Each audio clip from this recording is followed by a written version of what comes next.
ஓம் சாய்ராம், ஜெய் சாய்ராம். ஓம் ஸ்ரீ சாய்நாதாய நம. உலகில் உள்ள அனைத்து ஷீரடி சாய் அன்பர்களுக்கும் எனது வணக்கங்கள். இன்று நாம் இந்த பதிவில் பார்க்க போகும் தலைப்பு யாதென்றால் ஷீரடி சாய்பாபாவின் யோக சக்திகள். சாய்பாபா தனது சிசு பருவத்திலிருந்து யோகத்தை பயின்று வந்திருக்கிறார். அவருக்கு எவ்வளவோ அதிசயமான யோக சக்திகள் அவருக்கு இருந்தது. அதில் இன்றைக்கி 2 யோக சக்திகளை பற்றி பார்க்கலாம். முதல் யோக சக்தி தௌதி அல்லது சுத்த விருத்தி.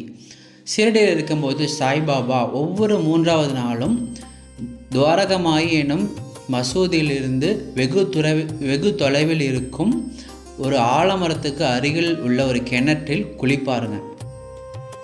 குளிச்சுட்டு தனது குடல் கும்பி இதெல்லாத்தையும் முழுமையாக வாந்தி எடுத்து அருகில் இருக்க நாவல் மரத்தில் காய வைப்பார். அந்த குடலோட உள்புறம் வெளிப்புறம் எல்லாத்தையும் சுத்தப்படுத்தி அருகில் இருக்க நாவல் மரத்தில் காய வைப்பார். இதை ஷீரடியில் இருக்க மக்களும் பார்த்துருக்காங்க.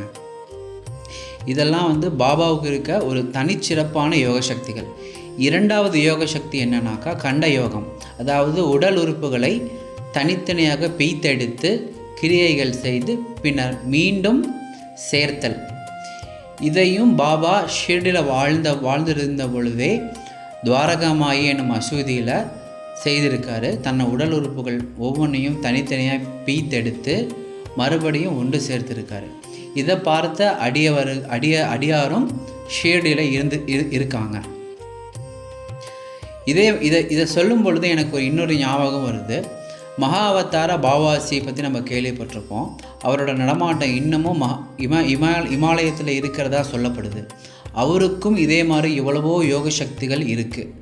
அவர் தனது உடலை எங்கு வேண்டுமானாலும் தோற்றுவித்து கொள்ளும் மற்றும் உடலை அழித்து கொள்ளும் அதிக சக்தி அவருக்கு இருக்கிறதா சொல்லப்படுது.